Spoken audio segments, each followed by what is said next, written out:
Na aliança que Deus propõe para cada um de nós, a aliança do Senhor, a aliança de salvação, o Senhor nos dá bênçãos, o Senhor nos promete bênçãos, nos promete a vida eterna.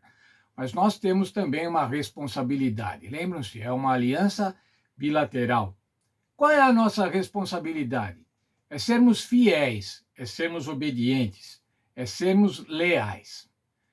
Na verdade, irmãos, a Bíblia nos compara a mordomos, a dispenseiros, ou a administradores, administradores dos bens que o Senhor nos confere, administradores, gerentes dos bens do Senhor, que ele confere, ele concede a cada um de nós. Como é que nós devemos então nos comportar, já que somos administradores de Deus, administradores dos bens de Deus aqui nesta terra? Veja, por favor, comigo o texto de 1 Coríntios 4, versos 1 e 2. O título desse capítulo é Os Pregadores Responsáveis a Deus.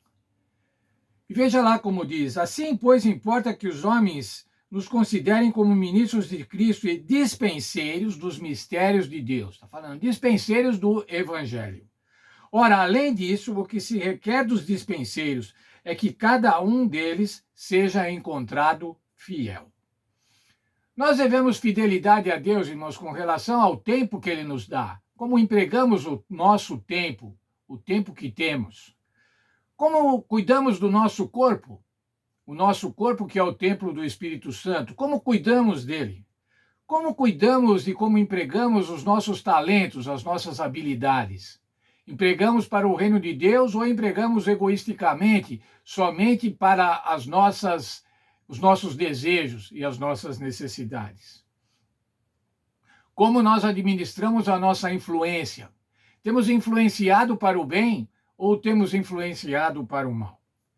E também, irmãos, como é que nós administramos os recursos que Deus nos dá, os bens, as posses?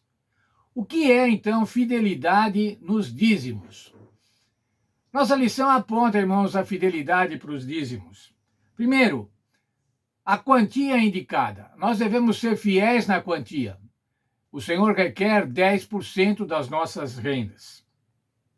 Devemos ser fiéis no local da entrega. Não devemos entregar ou empregar o dízimo como quisermos, mas devemos entregá-lo na igreja, na casa do tesouro.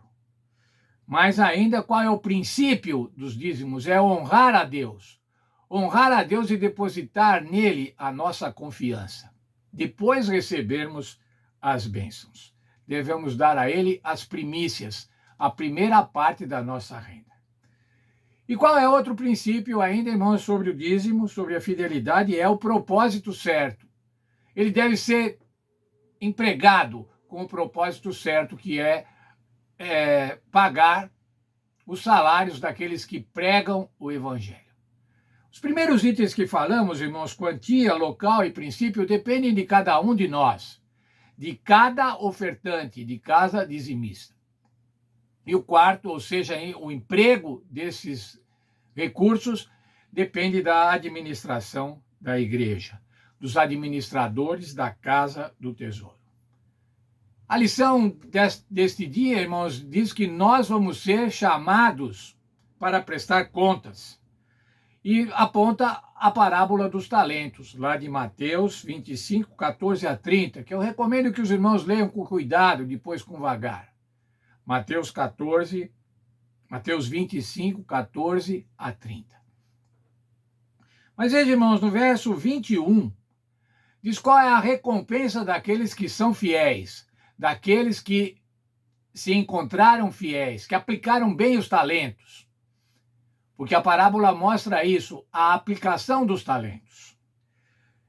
Disse-lhe o Senhor, quando o Senhor voltou e cobrou a aplicação dos talentos: muito bem, servo bom e fiel, foste fiel no pouco, sobre o muito te colocarei, entra no gozo do teu Senhor.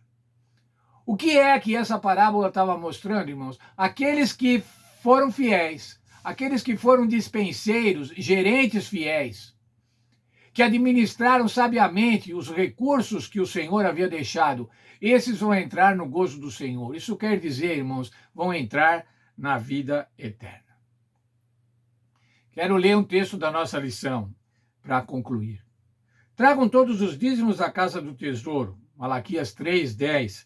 É a ordem de Deus. Não se apela para a gratidão ou generosidade. É uma questão simples de honestidade. O dízimo é do Senhor e ele nos ordena que devolvamos aquilo que é seu. Sabe, irmãos, dízimo não é gratidão, não é generosidade, não é bondade, é simplesmente ser honesto. Devolver aquilo que é do Senhor. Gerenciar para Deus é um privilégio único e uma responsabilidade. Ele nos abençoa, nos sustenta e pede um 10º. Então ele usa seu dízimo para prover os que estão no ministério, como fez com a tribo de Levi durante a época do Antigo Testamento em Israel.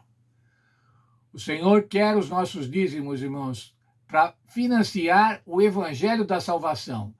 Veja o que você pode fazer. Você pode salvar pessoas através do seu dízimo.